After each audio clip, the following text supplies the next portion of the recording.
बोलो कोई कमी नहीं है। इनकी शरण में आके, किसकी शरण में? मेरे बद्रीनाथ भगवान की शरण में आके। कोई किसी, अगर आपको थोड़ा सा कोई दुख हो तो उसकी चौखट पे जाकर के बोल देना, प्रभु किसकी बनी नहीं। बजाओ ताली।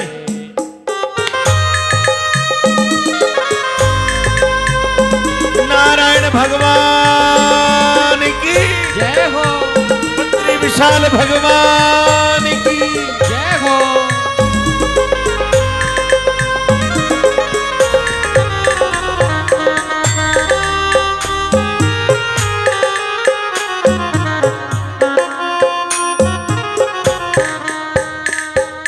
मोहन की मस्तियों में जो खो गया मोहन में, मोहन की मस्तियों में जो उनकी कथा में खो गया मोहन में।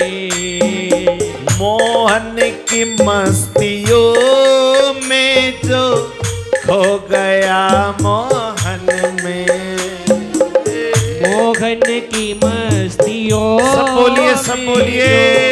हो गया मोहन में। जो खो गया मोहन में, जो खो गया मोहन में। उनको हरि भुला दे। आप यहाँ मस्तियों में ही तो खोए हुए, बोलो ना घर की कोई टेंशन, ना भोजन की चिंता। यहाँ जिस टाइम तक कथा हो, नहीं तो मैं जब गांव में कथा करता हूँ ना, सब जगह जाके गांव में लोग कहते हैं जल्दी कथा का समापन करें, क्यों? ये करनी है, वो करनी है, वो करना है। लेकिन मोहन की मस्तियों में जो खो गया मोहन में, बोलो मोहन की मस्तियों में जो खो गया मोहन में। उनको हरि भुला दे, ऐसा कभी नहीं है। उनको हरि भुला दे, ऐसा कभी नहीं है। इनकी शरण में आके किसकी बनी नहीं है। इनकी शरण में आके किसकी बनी नहीं है। पूरी उम्र तक भजन करें, अंत समय में चिंतन बिगड़ जाए। जल्दी बोलो, सदगति होगी उसकी दुर्गति, जल्दी बोलो। और पूरी उम्र पाप करे, अंत समय में चिंतन सुधर जाए तो सदगति होगी दुर्गति, जल्दी बोलो। सदगति। एक अजामिल नाम का ब्राह्मण था, पापी हो गया, वेश्या से विवाह किया, दारू पीने लग गया, कई बच्चे पैदा किए, चोरियां करता, काली पट्टी बांध के घोड़े पे बैठ के जब चलता, लोगों की कुंडियां बंद हो जाती। और अजामिल के घर में एक बार संत आए, संतों ने भिक्षा मांगी। अजामिल की पत्नी वेश्या थी, महाराज ये तो वेश्या का घर है। बोले मुझे कुछ नहीं चाहिए, हमें तुम ये वचन दो, जो तुम्हारे यहाँ पुत्र होगा उसका नाम तुम नारायण रखो। क्या रखोगी? जोर से बोलो ना। जो बच्चा हुआ नारायण नाम रखा। छोटे बच्चे पर अजामिल का विशेष प्रेम। नारायण पहले खवावे, फिर आप खावे। नारायण पहले पवावे, फिर आप पावे। नारायण को पहले सुलाता, नारायण बेटा सो जा, नारायण बेटा मेरे साथ में खेल, नारायण मुझे भोजन कराए, नारायण तेरी माँ कहाँ है, नारायण बेटा मेरा ध्यान रखा कर, नारायण मेरी दवाई कहाँ है, नारायण तुम्हारी माँ कहाँ है। नारायण नारायण जपते जपते बुद्धि शुद्ध हो गई, जपते जपते बुद्धि शुद्ध हो गई। प्रभु के नाम में अगर रस ना आए तब भी बोलते रहो। कई कई बार कथा में अटपटा लगे, रसना, तब भी सुनो, क्योंकि कथा सुन करके आपके पाप जल रहे हैं। जैसे पाप खत्म होंगे तो कथा आपको अमृत से भी मीठी लगने लगेगी और जीवन का कल्याण। नारायण नारायण जपते जपते अंत समय आया, यम के दूत लेने के लिए आए। मैंने बताया ना, मृत्यु के समय बड़ा कष्ट होता है। जब हुआ कष्ट तो यह जामिल बोला, नारायण बचाओ। हाँ, मेरे बद्री नारायण के कानों में आवाज पहुंच गई। बद्री नारायण भगवान ने अपने पार्षदों से कहा, जाओ रे, जाओ जाओ, जल्दी जाओ, देखो कौन मुझे पुकार रहा है। हरि के पार्षदों ने कहा, प्रभु बैठे रहो शांति से। क्यों? वो तो अपने पुत्र को बुला रहा है। भगवान बोले, नाम तो मेरा ले रहा है। बोले, नाम तो उसके बेटे का भी है। भगवान बोले, सच बता, उसका बेटा कितने दिन से नारायण है? 3 साल से। और मैं कब से हूं बता? तो असली नारायण मैं हूं या वो है? 1000 साल पहले क्या जामिल का बेटा था? पार्षदों ने कहा, नहीं। और जब कुछ नहीं रहेगा तब रहेगा क्या? हरि के पार्षद बोले, नहीं। लेकिन वेकिन छोड़ो, यही तो मेरा स्वभाव है।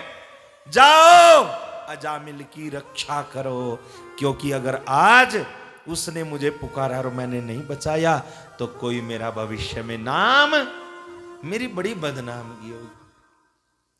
अरे क्या वह स्वभाव पहला, सरकार अब नहीं।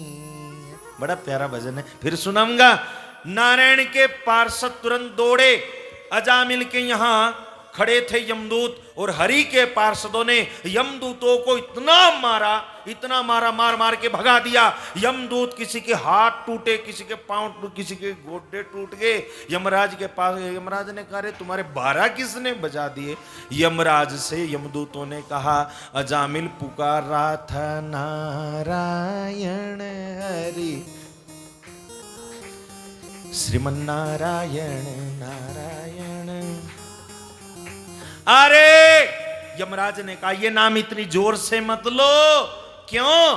क्योंकि अंदर में जो पापी पड़े हैं, ये नाम उनके कानों में पड़ गया, वो पहुंच जाएंगे वैकुंठ, और हम तुम यहां बैठ के मक्खियां मारे किसको पीटेंगे? यमराज ने कहा, भूल के भी आज के बाद ये गलती मत कर लेना। भागवत में लिखा, आज बता रहा हूं, आज ये मैं कथा का आपको प्रसाद दे रहा हूं, भागवत की महिमा बता रहा हूं, ध्यान से सुनना सभी। यमराज ने कहा, यमदूत तो इधर आओ, आए पास। अरे इधर बैठो, इधर अपना कान लेके आओ। कान लेके, हाँ प्रभु। बोले, मेरे पास में सबको घसीट घसीट के लाना, मारते लाना, पीटते लाना, लेकिन हाँ उनको मत लेके आना। किनको? किनको प्रभु? जिह्वा न वक्ति भगवद गुण नाम धेयम्, चेतश्च न स्मरति तच्चरणारविंदम्,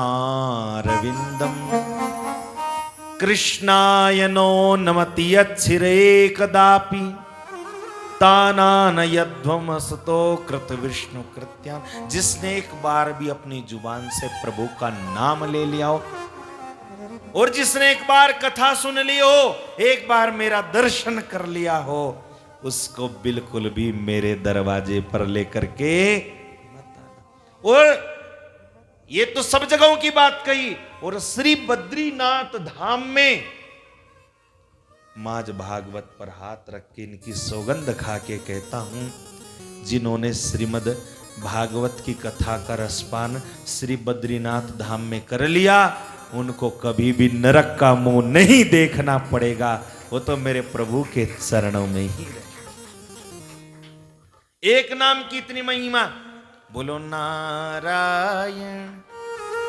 अपने बच्चों के नाम रखो तो भी प्रभु के नाम पर रखो, नारायण केशव माधव। अरे अजामिल का भला हो गया, क्या तुम्हारा नहीं होगा क्या? बोलो। और लोग रख रहे हैं आजकल जाने कैसे कैसे हम नाम, चिंटू, टिंटू, बताइए कोई मतलब है क्या? बोलो भाई।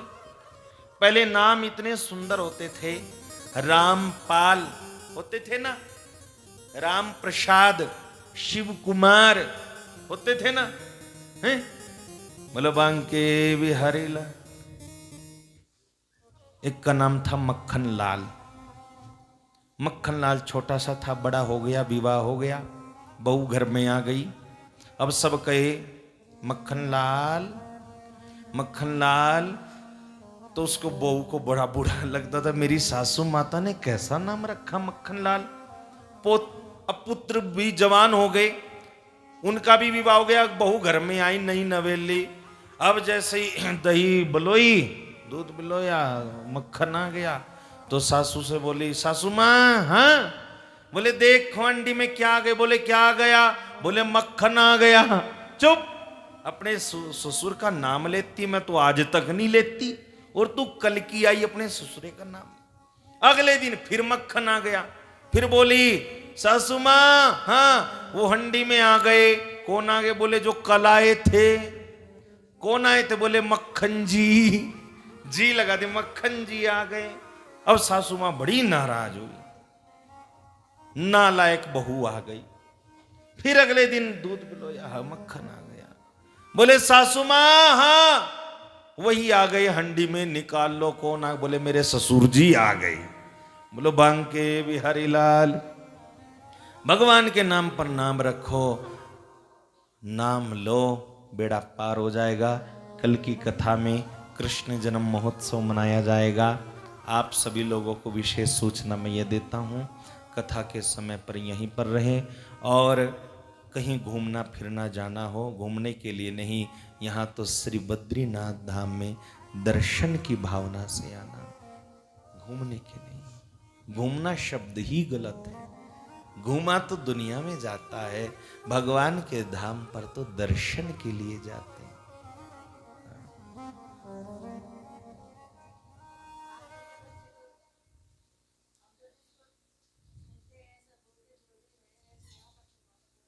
हाँ, वाह, बिल्कुल सही। अगर घूमने के भाव से जाओगे तो बद्रीनाथ की में ठंड नजर आएगी, कहीं बादल नजर आएंगे, कहीं खाई नजर आएगी। अगर भगवान के दर्शन को आओगे तो मेरे नारायण का भी दर्शन होगा भगवान। और इस धाम में कथा करके मुझे बड़ा आनंद आ रहा है। अब मैं कथा को विराम देते हुए एक भजन बोलता हूँ, अपनी वाणी को विराम। आज की कथा मैं अपने बद्रीनाथ भगवान के चरण में अर्पण करता हूँ। बोलिए बद्री विशाल भगवान की। तो सरदार जी आप भी जयकारा लगाया करो, पीछे जाके बैठे हैं। बलभद्री विशाल भगवान की जय हो। हमारी कथा में सुखविंदर जी भी आए हुए, जो YouTube की सेवा दे रहे हैं, लोगों को घर बैठे कथा सुनवा रहे हैं। एक सरदार जी मुझे मिल गए, वो मेरे से पूछ रहे कि आचार्य जी, मैंने कहा हाँ, आप इतना कथा में जो ज्ञान देते हो ये आपको आता कहां से है? तो दूसरे सज्जन बैठे थे, बोले जो चोटी रखते ना एंटीना, इसमें सारे के सारे ज्ञान का टावर है, सब आता रहता है। बोले अगर चोटी की बात लो तो आपके मेरे तो आपसे भी बड़े हैं। मैंने कहा सरदार जी आपके बाल तो बड़े, ज्ञान आता तो जरूर है, लेकिन दाढ़ी के बट निकल जाता है। बोले बांके बिहारी लाल की। तो चलो, अजामिल कह रहा है, वो श्याम सपनों में आता क्यों नहीं, श्याम सपनों में आता, श्याम सपनों में आता क्यों नहीं, श्याम सपनों में आता क्यों नहीं, श्याम सपनों में आता क्यों नहीं, श्याम सपनों में आता क्यों नहीं, श्याम सपनों में आता क्यों नहीं, श्याम सपनों में आता क्यों नहीं, श्याम सपनों में आता क्यों नहीं, श्याम सपनों में आता क्यों नहीं, प्यारी सूरत दिखाता क्यों नहीं, प्यारी सूरत दिखाता क्यों नहीं, श्याम सपनों में आता क्यों नहीं, श्याम सपनों में आता क्यों क्यों नहीं। नहीं। बजाओ ताली।